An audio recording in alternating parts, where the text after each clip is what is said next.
السلام علیکم دوستوں، میں امید کرتا ہوں کہ آپ سب خیریت سے ہوں گے۔ آج کی ویڈیو کے اندر ہم لوگ سوال و جواب کا پارٹ ڈسکس کرنے والے ہیں، تو بغیر وقت ضائع کیے آج کا ویڈیو شروع کرتے ہیں۔ سوال: پاکستان نے جنیوا معاہدہ کب طے کیا؟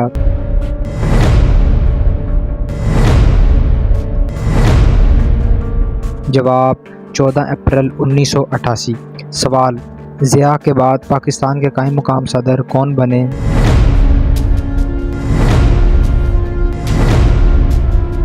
جواب: غلام اسحاق خان۔ سوال: بے نظیر نے کب بطور وزیر اعظم حلف اٹھایا؟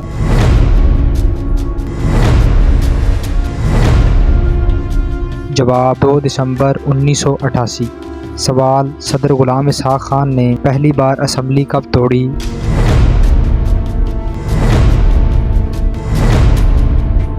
جواب: 12 اگست 1990۔ سوال: حکومت کے محاسبہ کے لیے صدر نے خصوصی عدالتیں کب قائم کی؟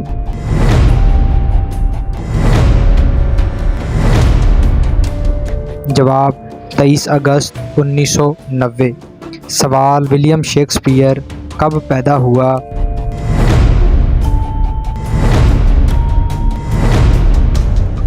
جواب: 1561 میں۔ سوال: سلطان صلاح الدین ایوبی رحمۃ اللہ علیہ کا اصل نام کیا تھا؟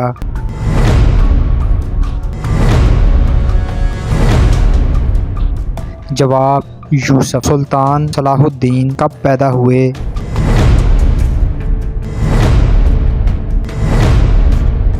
جواب: 1138 میں۔ سوال: سلطان کتنا عرصہ میں اور کب بیت المقدس تک پہنچنے میں کامیاب ہوئے؟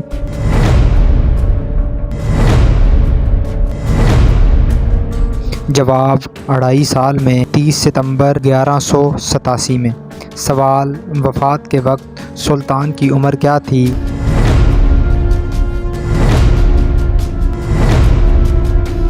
جواب: 55 سال۔ سن وفات 1192 عیسوی۔ تو یہ تھا ہمارا آج کا ویڈیو، جس کے اندر کچھ اہم سوالات کو ڈسکس کیا گیا۔ امید کی جاتی ہے ویڈیو آپ کو اچھا لگا ہوگا۔ نیکسٹ ویڈیو تک کے لیے اجازت دیجیے۔ اللہ حافظ۔